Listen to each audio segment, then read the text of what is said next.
What's one thing you have no doubt about? My purpose in life. Purpose in life. Why I'm here. She's starting early. Going right for it.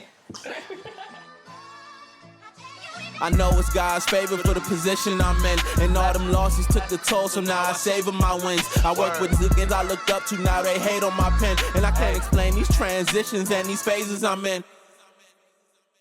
So before we get started, we're gonna highlight our Black-owned business brand of the day. That's Good Vibes, because we're here with Good Vibes, good company.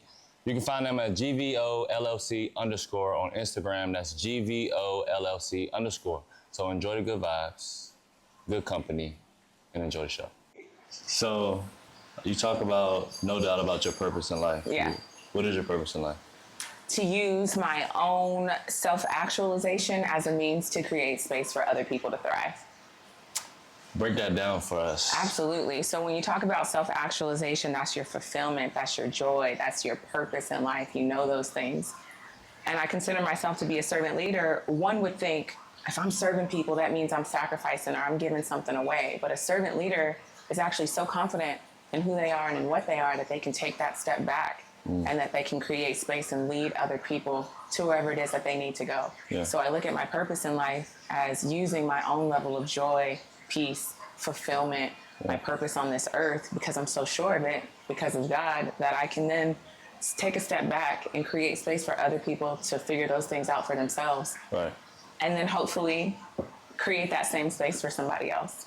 So, I'm sure you weren't always in this confidence that you No. you put on today. Yeah. How did you get there? And probably, I guess, around what age? What's that story that led to, this is my purpose, this is how confident I am and who I get to be for other people? I always felt different, and I always felt as though there was more for me. Yeah. From the time I was a young girl, I always just felt this deep sense of wisdom. Yeah. But how are you 5'6", and you can't make sense of that. Yeah. And so what do? You kind of stuff it away, you know what I mean? Okay. But I always felt different. I always felt like my life was on a different path. And that's not to say that I'm better than anybody else, but it just means that I've always felt led. Yeah. But you have your missteps in life, right? Yeah. So it's whether you're trying to fit into the crowd or you're trying to downplay or dim your own light. And what happens when you dim your own light? You give other people the permission to do the same to you. Yeah. And so for me, it was just it was a journey of trial and learning, right? And so I got to a place, I would say in my late 20s, I was going through my doctoral program, and I just had some situations that have happened where it's no, I really am who I think I am. Yeah. And that's not even anything conceited. It's no, I really am her. Yeah. And the more I step into that light, the more aligned I am and the better my life is. And then the better I can operate in my purpose. But getting there was so full of missteps, allowing people to get too close to me that probably shouldn't have been as close to me, right? Giving too much.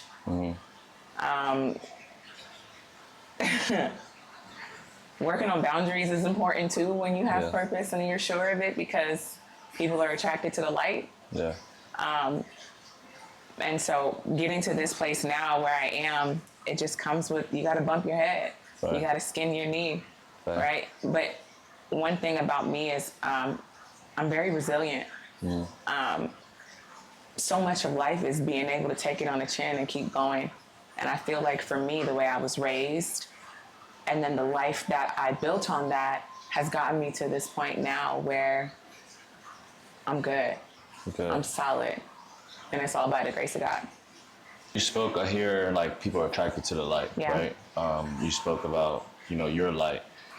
And in everyone's life, most of us, I want to speak for everyone, but I assume in everyone's life, there's some darkness. Yeah. And so do you feel like you've always been able to even light up in a dark room, or light up a room when you yourself inside are dark? Yeah. Yeah. And how are you able to do that? How does that translate?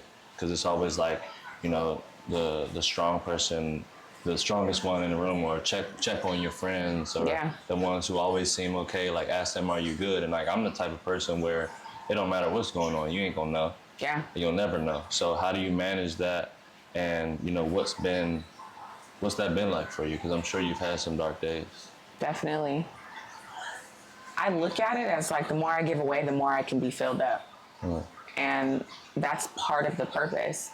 And so like the season I just walked through with being in a state that I didn't want to be in, losing a job, not knowing what the next step is going to be, my purpose still stood. Like, I had a purpose before I ever had a career. And so for me, it's like, I know that the season I'm in now, where I feel like I'm thriving and it's consistently getting better, it's because I gave my way into this season.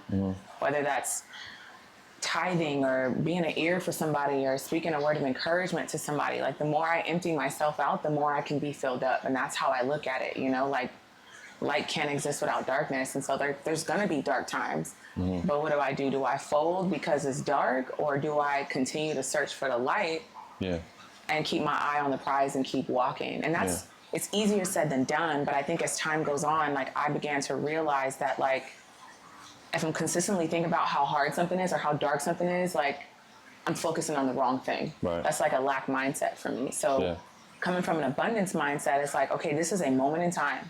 It's temporary. I will get through this, because my track record partnered with God's track record, like, I always come out on top. Now the timeline for that, we don't know, right? But I feel like leading people, T.D. Jakes calls it leading while bleeding. And you just said it yourself, I could be going through something and nobody would ever know. Now, I hope that you would have people that you could talk to transparently about what you're going through. But it's kind of it's the same thing. I still have to lead in a way, even if I'm bleeding, because that's just part of the call.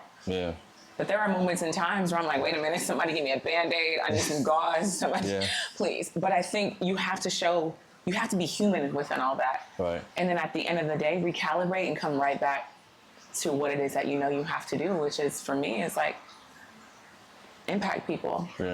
I think that, like, for me, it's definitely there's just a strong, it doesn't matter, you're going to be good. Like, you have to be good. Because at the end of the day, you got family, you have support, but you kind of, they say cliche, like, you came into this world alone, you're going to leave this world alone. Like, I really genuinely feel like when I go to sleep by myself, like, I'm, regardless of who's calling, who's checking, I'm going to feel whatever I'm feeling when I'm sleeping at night, when I'm laying in that bed. So I don't have a choice whether to be good or to not be. So I feel like it actually is a choice to make, to decide, hey, I'm going to let this affect me, or I'm going to let this take me off my path. And so, like, leading while bleeding, and what I'm hearing you say is, regardless of your circumstance, in order for you to get out of your circumstance, or to see the light again for yourself, and not just be a light for others, but a light for yourself, is you're going to continue to give, if not give more when you had it all, than when you seem to not have much. Yes, and I think it's so much easier said than done, right? I think that that takes so much strength. But I think for me, and I know for you too, the strength to do that is God. Like, I cannot do that in my own strength. There's absolutely no way. Like, I cannot be sitting here today as a whole human being if I was just leaning on my own strength. And so it's knowing that all of this, the current moment, has meaning and it has purpose. But that doesn't mean that the silence isn't deafening. You ever been in a moment or a season in your life where, like, it was quiet? And that is so deafening. It's scary. It's like, what is happening? I'm doing everything that I need to be doing. At least I think I am. And God is still on mute. You calling the line, you like, you there? I'm like, I had the right number last time we spoke. Did you change the numbers? Did you forget about me? You led me here. I told you yes. I said yes. You asked me, did I want to grow or did I want to stay comfortable? And I chose growth, and now here we are. Yeah. Like, when you said, you just said something that, what did you just say? See, you're saying so much, right? You gotta slow down. You gotta slow down for us. I'm sure some people, like, pause. Let me run that back. Okay, I'll slow down. No, but you broke it down in a way that made me think of, the silence. So there's silence, and then it gets real loud. For me, it's loud. all the time. Like there is silence. Don't get me wrong. There's a stalemate. There's a situation where I feel like, for example, if I'm not working, or if I'm not consistently doing something, since a youngin', I've always been busy. Yeah. My mom kept me in sports all the time. She kept me busy doing a whole bunch of things. So I was never just dormant. I was never not doing anything. Yeah. So when I've got to spaces in my life where I've had to pause, or like when I graduated college, I put everything down. I just focused on my career. I started my job, I started working, and I put everything else down that I was doing. And it felt good for a second. Yeah. I got real comfortable. And that's when things started to get real quiet. And I'm like, go home, go to work, work out, come home, cook dinner. Yeah. I got my own crib. Yeah. I got more money than I thought I was gonna have before I graduated. Like my goal and what I attained was just insurmountable. Yeah. It's just a large gap, but it got real quiet. But it's also, for most of my life, has been real loud. Right. So how do you deal with the noise of life and still, figure it out for yourself? I think that's a good question. I mean, for me, I think that sometimes it's the silence that gets loud, right? It don't even got to be loud. Sometimes it's silence that gets loud, right? Or sometimes it is truly loud. And I have to center myself. And that for me is, I can't consistently stay busy. That's just not my set point. Okay. I tried that and I failed miserably. Okay. I was stressed. It was taking a toll on my health. So it's like, I can't be consistently busy. And for me, I've learned that, like, okay, if I'm consistently busy, I feel off. Mm-hmm. I need to get back to center. Yeah. And so when it's loud, or when the silence is loud and my thoughts start getting the best of me, I always go back to what I know to be true. Okay. And that's God, and that's my purpose. Mm-hmm. And that's, I'm always going to be all right. Yeah. Like you said it. It has to work out. When I was, just before I graduated from undergrad years ago, my line sister and I, we were graduating at the same time. Hold on, line sister, what sorority are you in? Beta. Oh, excuse you know me. What it is. My line sister and I, we were sitting on the couch, and we do this like weekly. And I remember it so vividly. We were watching Man vs. Food on the TV, and we were sitting on the couch having these like life conversations, right? Because at 21, 22, you're about to finish school. You think that life is just like, what am I? I'm a failure. I'm right. Like, it gets so heavy chill. quick. It gets heavy quick. And we would be sitting on the couch and saying things like, it just has to work out, like tears. It just has to work out. Like, I know it's going to work out. Yeah. So that's why when you said that, it struck me, because we literally, her and I, we talk about that to this day. I mean, that was years ago, but we talk about that to this day. Yeah. It just has to work out. For and sure. both her and I have been through things since then to where, like, there were some really challenging things, but it worked out. Yeah. And so I go back to that time and time again. When it's loud, when I don't understand what's going on, is that it's going to work out. Mm-hmm. Joyce Meyer talks about frustration and being frustrated in your life, and she equates being frustrated to works of the flesh. And oftentimes I found that when I'm mad frustrated and I can't deal with how loud it is or how silent it is, it's more often than not that I'm bleeding into something that I shouldn't be into. There. Yeah. You know what I mean? Like, no place. I'm getting into my might now, and maybe I just need to pump my brakes and cool my jets and go sit down somewhere. Right. Hit a workout or something. You know what I mean? And so it's like, I need to be cognizant of not leaning over into doing things on my timetable, works of the flesh, just trying to make stuff work. Yeah. And just chill out. Right. And every time, it's like when something's not working, like like your TV or something, like when you unplug it for like 5 minutes and you plug it back in, that junk is up and running beautifully. Right. We're the same way as people. I'm definitely the same way. Yeah. You gotta reset. You gotta get the energy back. Yes. Yeah. Yeah. We can drain ourselves a lot and don't even realize it. Like, you kind of spoke a little bit about it, and I kind of like you to go, through your experience when you said it started to affect your health. Yeah. Like you being on go. So we just talked about undergraduate. I mean, you have a doctor in front of your name, Dr. Ashley Davis, if y'all didn't know, if she hasn't said that. Let's talk about that in terms of, from undergrad to what is your doctorate and who is Dr. Ashley Davis? That's a loaded question. I'll start with who am I? I'm me. I'm literally, what you see is what you get with me. Like, I would like to believe that I'm such an authentic person and that like I'll show you the beauty, but I'll also show you my scars. You know what I mean? Now I have boundaries around that, right? Because you can't share those things with everybody, but like some of the most beautiful parts of me came up out of the ashes. And I'm a lover, I'm a fighter, I'm a ball of energy when I need to be, but I'm also like quiet and reserved, you know, when I need to be. I'm a nerd in a lot of ways. I love just like absorbing knowledge, like random facts. Yeah. I love to laugh. I'm such a jovial person. It's how I grew up. I grew up with boys, 3 brothers. So if you can't take a joke, like, what are you here for? Get somebody else to do it, because literally in our house, only the strongest survive. So clearly I'm strong as I survive, but I'm a very multifaceted individual, but I would like to think that all of that goes right back to one place. Yeah. And that's my upbringing, and that's God. Gotcha. And so I owe so much to my mom and my dad, but also to just the experiences that they gave to us. What do they say? Exposure leads to expansion. And I think that like that's part of how I've gone through life, is just being exposed to different things and being exposed to things that allowed me to understand what I was capable of. I was 23 years old and I had a boss tell me like, call me doctor. I didn't even have a master's at that point, but like he saw in me something I didn't even see in myself at that time. But it unlocked something in me to where I was like, oh, maybe. Yeah. And so I went on and I was working in higher education, and then I went and got my master's in coaching and athletic administration because I was working in sports. And then I was like, I think I should take this thing all the way.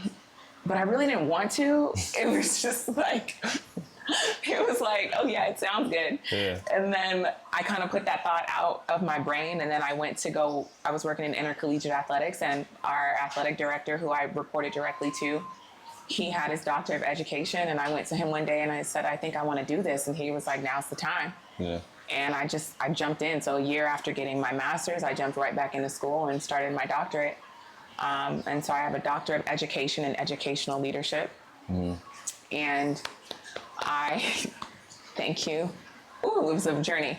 But the way I look at that is that was not a means for me just to have that doctor title. Like, I could care less about that. Yeah. For me, the reason why I decided to take it all the way is so that like I can open doors for other people, especially for people that look like you and I. I've worked in academia for a long time, and the higher you go, the less and less there are of us. And even if you look at it from a student percentage, you know what I mean? So just giving students the opportunity to see what's possible and to be like, okay, if sports don't work out for me, because I was entrenched in the sports world for a long time, and all 3 of my brothers were Division I student athletes, so I saw their struggle up close and personal. But just being that example of like, okay, if I don't do this, because we know only 2% of the population actually goes on to do their sport professionally, something like that, I have options if I don't go this route. Right. And that's how I've wanted to, that's the example I've wanted to set for people, even people who have been doubted or told that they're too much this or too much of that, or not enough this or not enough that, because I've been called all those things in my life. But at the end of the day, like, you can do whatever it is that you want to do. Right. I'm the kind of person, if you told me today, like, I want to go to the moon, I'm going to be like, okay, what do we got to do to get there? What is it? What do we need to do? Who do we need to talk to? Like, literally. So my journey is one of strength and resilience. And I want to make people feel like they're just capable. They can do whatever it is that they want to do. Yeah. And stay pliable, stay malleable, because you're going to have to pivot along the way.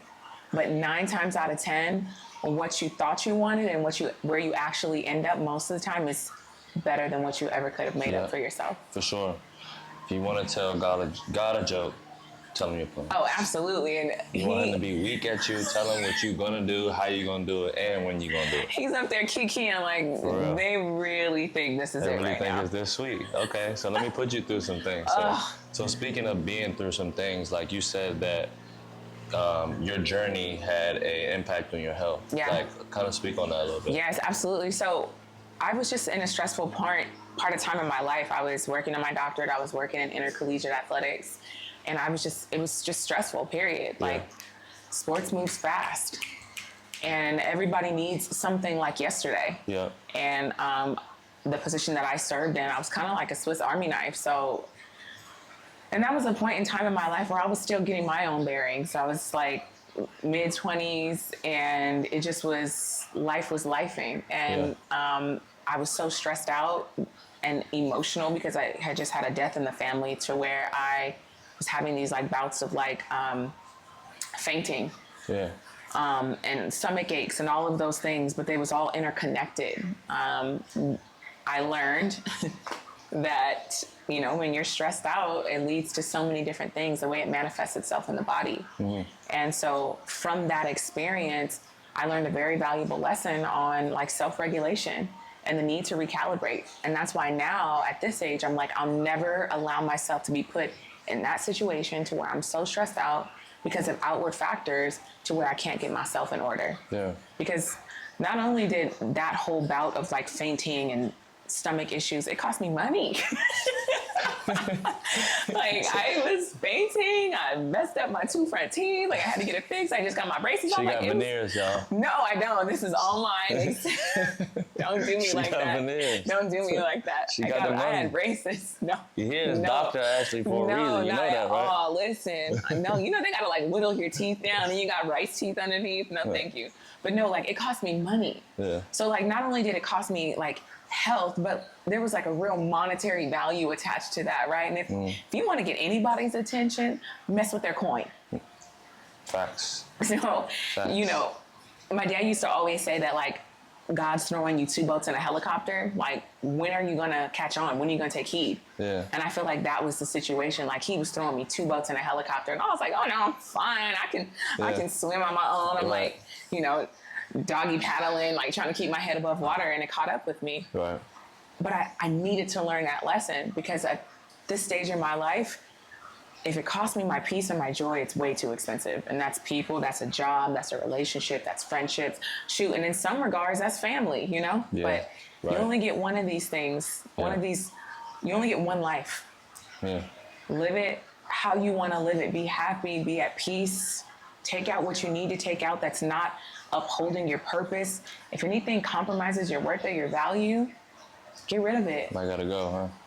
Put that to the side. I mean, and we talked about people that look like you and I, right? Yeah. And we know that's a very relevant topic for African-American men and women. And, you know, the reason why I really got into just being an advocate and kind of doing the opposite of what we've been doing for so long. And we definitely appreciate all of our ancestors and those whose shoulders we stand upon. Absolutely. But there's a certain point where we have to stop becoming victims, or not becoming victims, having a victim mindset, right? To where, as we sit here as successful individuals in our own right, we're not looking for a handout. We're not looking for somebody to come and give us something that we feel like, you know, our reparations for example. But I do want my 40 acres and a mule, though. I would like that. I would not be mad. 100%. Or the monetary value 100%. Of that. So walk us through, you know, being a Black woman in your field. You talk about as you climb the ladder, there's less and less of us, but really, like, in life, how is being a Black woman shown up for you? It's challenges, it's benefits. Because don't get me wrong, it ain't all bad. No, like, not at all. You know, being Black is beautiful, it's powerful. Absolutely. And we gotta hone into that power. We gotta, you know, feel that. So let's talk about that. You know, I've always, like I said earlier, like I've always felt different. Right. And I think being Black plays into that. But also there's always just been this sense of like, I'm Black, like I'm Black. You know, people look at you from like an outward perspective, and they try to figure it out. Yeah. And they want to categorize you, right? Because if I can categorize you, that means I can digest you a bit more. So if I could put you in a box, if I could figure it out, oh, okay, I know how to play this, right? Wow. And so that's been my experience my entire life. You know, what are you? All these questions, right? Yeah. Even from our own, you know, because that curiosity and, you know, sometimes, even from our own. Yeah. And, you know, but at the same time, I've always had this real appreciation and love for being Black. Like, I remember being young and, you know, the James Brown song, Say It Loud, I'm Black and I'm Proud. Like, my dad had us saying that when we were kids. Like, yeah. So I've always had this appreciation for being Black.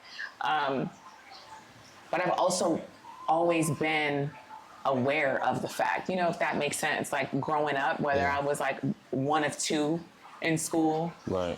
Or the time I lost all my friends and I like had to go hang out with the white girls, you know, but like that taught me so much. It taught me, again, who I was as a person, right? Like my ability to connect with other people, my ability to kind of flow and navigate and be a chameleon when I need to be, because I think that's a strength. Yeah. But being Black for me has given me so much appreciation of life. I couldn't imagine life being any other way. And my greatest appreciation for being Black and navigating my own life came in undergrad when I switched from being a pre-communications major to a Black Studies major. I was working in the Black Studies department and I was taking Black Studies 1 at the time, Intro to Black Studies. And I just was captivated by so many things. And it gave me a deeper appreciation for my own existence. Yeah. And so I switched my major, one, because statistics was way too hard. And listen, I'm a social scientist, okay? We're not doing calculations. You can't.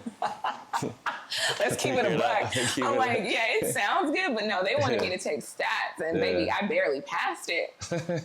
But I felt like if I was going to really enjoy school, it was going to need to be something that I loved. And Black Studies it opened my mind to so much, to our deep history as a diaspora, but even to things that I grew up looking at differently, like living in California, like, you know, Black and Latino people, like it's so full. There's a rich context here in California, but if you look at it from like a media perspective, you might think that, you know, maybe that there is a competition or a butting of heads there. But in Black Studies, I learned about the rich history between like the Black Power movement and the farm workers movement, and how there was support there on both sides, right? Those are things they don't tell you growing up, right? So learning about those things and about just my rich history and context to a whole other population of people, like it means something to me. And so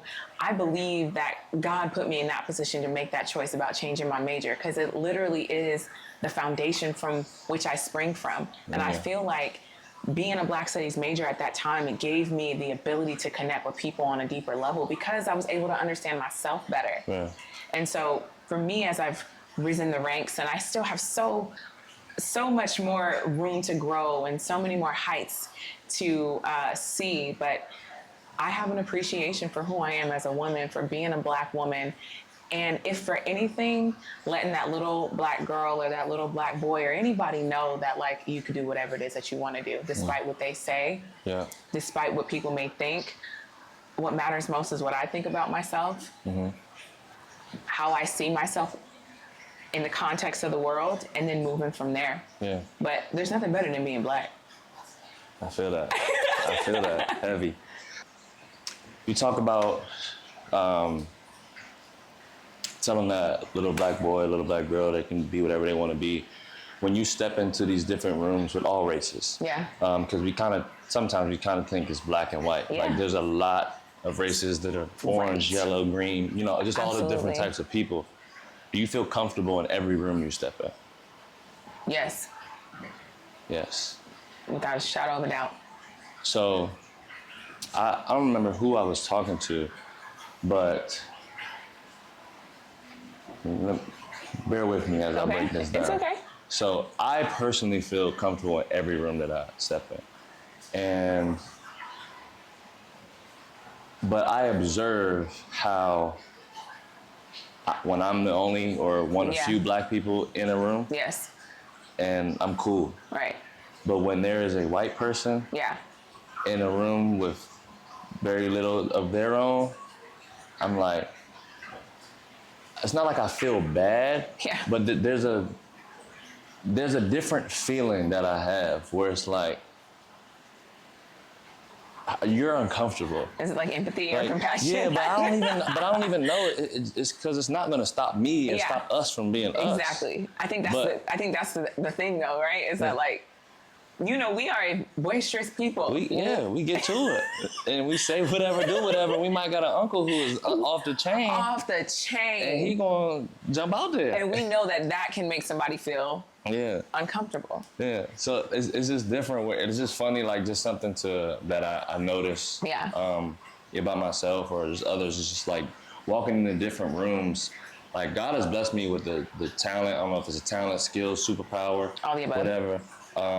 To be able to read the room and just read people, like be able to tell what they're thinking or how they're, maybe not all the way how they're feeling, but just get a good read. Right. And so, you know, I walk into different rooms and I'm able to already decide, like, not decide for them, but I just understand what I look like in that room. And then also how they may feel. Right. Like, do you feel like, do you notice how you present yourself can be offensive or turn somebody else off? And does that even matter to you and how you continue to operate in your daily? Do you flex your social style or your being for anyone? No, because she's on go. Okay. All the time. Yeah. And that's not to say that it's always in your face, but like, it's just what I exude. Like, I come into a room and the light shines, and it's not even me, it's the God that shines through me, right? But like, that's not something that I'm gonna turn down because of who I'm in front of. Yeah. And I think that sometimes people don't know how to like take me. They're like, oh, like, and that's not necessarily to say that it's a bad thing, but I just think that sometimes like, it's like, oh, okay, all right. You know, or maybe based on a look, somebody wanted to think a certain way about me, but then they see my countenance and my character and how I handle my business, and it's like, ugh, we gotta like her. No choice. Damn it.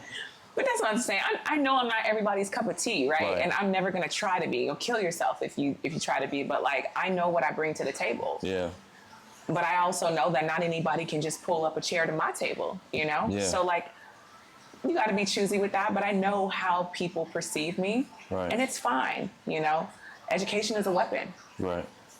I choose not to use it as a weapon, but like, I'm armed in that way, you know? And I think that immediately puts people off. Yeah. But I use it as a stepping stone. I use it as a door to open doors for other people. But for some people, you know, it is a bit alarming, I guess, or maybe they might feel uneasy, but you just know it's there, and, you know, but like, you still have a duty to do you regardless, because I could be 95 and that's still going to be there because I'm still going to be Ashley. Yeah. So I'd much rather just be like, all right, bet. Cool. So you talked about how like even our own people, right? Like, and we as people, forget race, we are our worst. Sorry. You're good. We are our worst enemy. Yes. But when it comes to how we treat one another and how you're just saying like, you're not everybody's cup of tea. How do you navigate that with your family, your friends? Because I've had encounters where some of my own people, not just by race, but by blood, are not my cup of tea.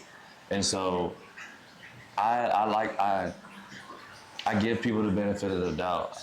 I try not to judge. I've been so judgmental for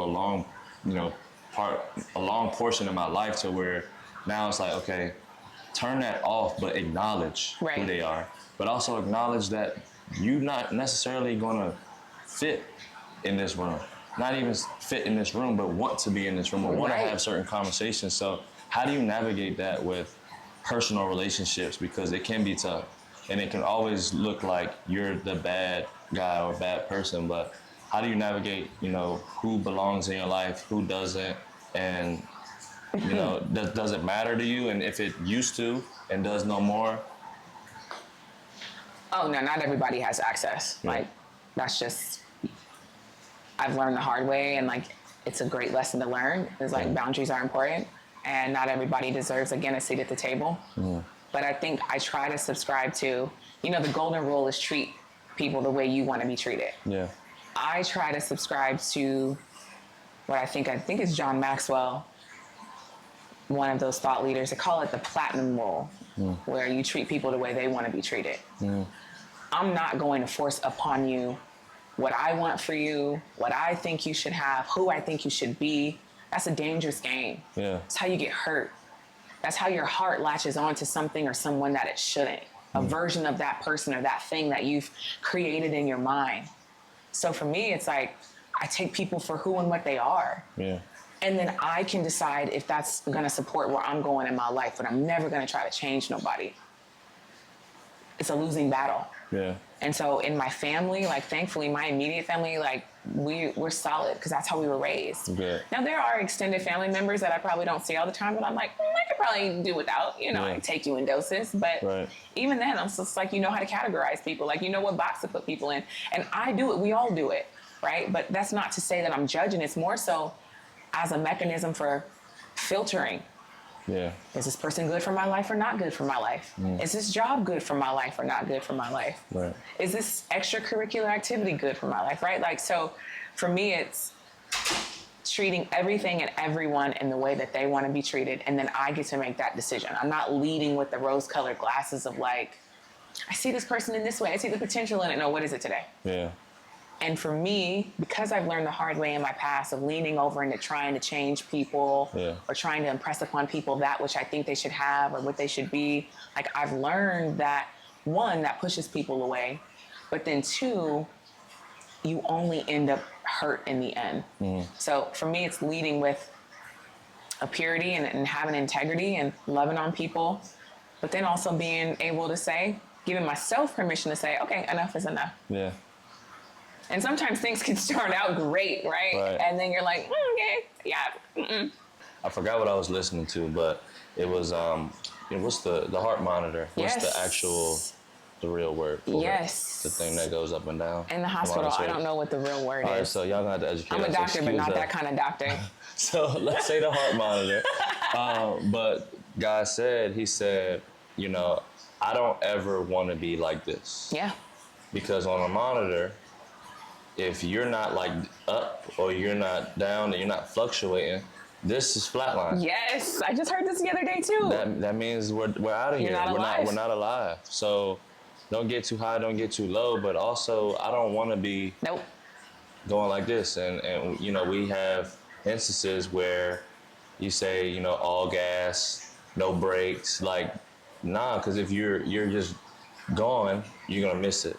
You don't get to stop and see these different things. You don't get to experience the highs of life, the lows of life. Absolutely. And both things are beneficial for us. A high is obviously a place where we get to see different things. And you talk about, you said exposure leads to expansion. Yeah, that's Fred Taylor from The Pivot. He always says that. Exposure leads to expansion. So if I'm exposed to different things, and that's why I'm blessed in my life. Absolutely. And want to be able to create a space for others to be. Like this is creating a space to be.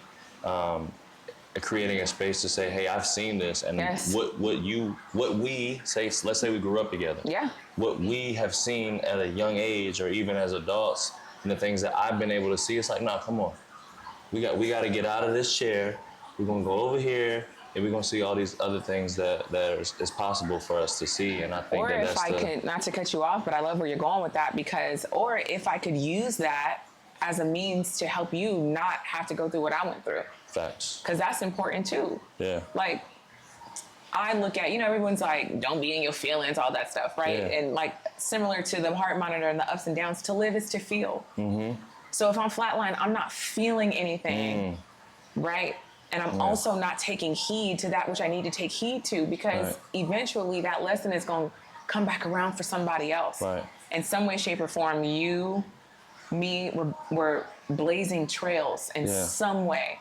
And if I'm not feeling what I need to feel along that journey, I'm not going to be able to reach back and help somebody else avoid the pitfalls. I'm glad you mentioned that, because feeling is important. 100%. A lot of people, and at times maybe we have and me specifically, I've avoided feeling something, meaning that it happens, get over it. Yeah. But not realizing that the person that I am, I low-key download fast.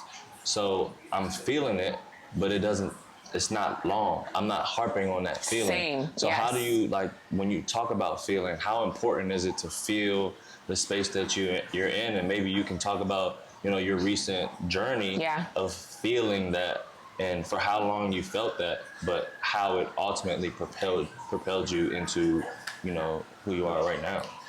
Man, what is it? Is it Robert Frost? I think it's Robert Frost. The only way out is through. Facts. Straight like that. Straight like that. Yeah. Feel your feels. You have to. Yeah. But I also think it's a muscle, right? It's not something that if you're not accustomed to it, you don't know how to take it. You don't know how to filter what I need to keep versus what I need to let go. And I would say that for me, I've had experience doing that. Now, there are seasons in my life, like the one I just walked through, where it was hard because the feelings ran deep. Yeah. There were conflicting feelings. Right. But I was... And what was this season? You I made a move to Washington State for a job where I thought I was going to be able to work remote. And I was like, yeah, I just moved into a new apartment. I'm working remote. Cool, bet. And then they were like, just kidding. You can't work remote, at least not from California. Yeah. So then I was faced with, do I want this job just because I was going to be able to stay comfortable? Yeah. Or do I want the job because I want to grow? I heard God ask me this clear as day. I chose growth. Yeah. And I don't regret the journey because it was a journey I needed to go on, but it resulted in me, unfortunately, getting laid off. And so you move to a place for one specific thing, which was a job, and then that thing is no longer. It's like, okay, bet. But I always felt like I was on assignment. It never felt permanent. I always felt like God said, I'm going to take you here for a moment of time. You don't know how long it's going to be. I do, though. Right. But I'm going to take you through some things, but it's just an assignment. And I can honestly say that I gave my all to that assignment. I did everything that I needed to do. Left nothing on the table. No. And how long were you unemployed? 10 months. 10 months. Yeah, but I was in the state of Washington for almost 3 years. Yeah, so I just came back to Cali. Months. Yeah, but 10 months of... Feeling. All right. Yes. But all the emotions. What was that? All the emotions. Oh, all of them. Every single one. Every single last one of them. Yeah. Ups, downs, highs, lows, all of it, everything in between. Some days were good. Mind you, ladies and gentlemen, never seen her break. She might have broke at times, but that's why she's here. She's sitting in this chair, and I'm so glad that she's here sitting in this chair, because the thought in my transition, where I had the ultimatum between choose this position or find yourself another home. Yeah. I chose that. I'm not gonna lie. But I definitely sat with the feeling of, okay, let me find myself another home. But who knows? That was almost 10 months ago for me. Yeah.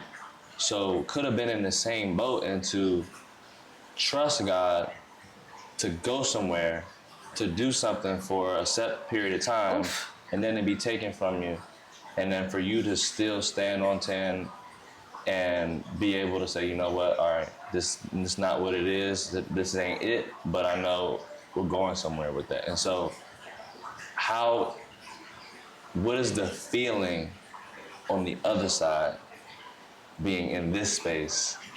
Because that smile is bright. Yeah. But in this space is beautiful. Y'all can't see it. But I mean, this is a blessing. We're blessed. You're blessed. Extremely. Yeah, you know, my mom and I started having the conversation of me coming back to California. I think it was always the goal. Again, I was on assignment. Yeah. I think that was always the goal. I just never knew when. But when things kind of started to just really kind of wind down, my mom had thrown out there, like, why don't you just come back home? And why don't you, you could say with me and Dad. And my mom and my dad are two of the greatest people on the face of the planet. And they've always, for my brothers and I, I'm grateful and extremely blessed to say that I got a physical location to go back to, like to call home, like a structure, not just a state, a city, an actual place. Yeah. Not everybody has that. And so I came back. I put a move together in 2 weeks. Like, one thing about me, I know how to handle business. And so when I make my mind up, like my dad used to always say, if it's going down, let's get it over with. And that's how I live. Like, no tiptoeing. Yeah. So that's what I did. When my mom and I started having that conversation, I was resistant at first because I don't ever want to be a burden on anybody. Yeah. But I needed to humble myself. And that was the hardest thing to do. I'm telling you. And accept the help. Yeah. You know what I mean? And it was the greatest thing that ever could have happened because I needed to be amidst my mom and my dad for 2 months. I needed to heal. Like, take the monetary aspect out of it of not working and going back home to live with your parents, right? Like, of course, like from a monetary perspective, like it was the smartest thing to do. Mm. But I think on this side now, I really realized I needed that for my mind, my body, my soul, my heart, because being at home is so healing to me. Mm-hmm. Like my mom and my dad, we laugh, we talk, we joke, we cry if we need to. Mm. And so it runs the gamut of emotions and I don't have to be anything but myself while there. And so I needed that in-between period to just heal up and to come back better than ever. And so on this side of things, I'm extremely grateful for where I am, but I'm so indebted to my mom and my dad. Mm. And so thankful to God that like those are the two people that gave me life. Yeah. And that when times get hard and when I need to just kind of go hibernate a little bit and, you know, kind of run from the world and like lick my wounds a little bit, like that's where I can go. And I'm grateful for that. On this side of things, we're just getting started. Like, yeah. God has so much more in store for me. There's so much more left in the tank. And I look at my life now as like, I'm on assignment. Yeah. And it's like, I equate it to like, to love. Like when we love people, like sometimes when we love people or we love things, we love a job, we love a season, we don't own those things. We get to experience those things. Yeah.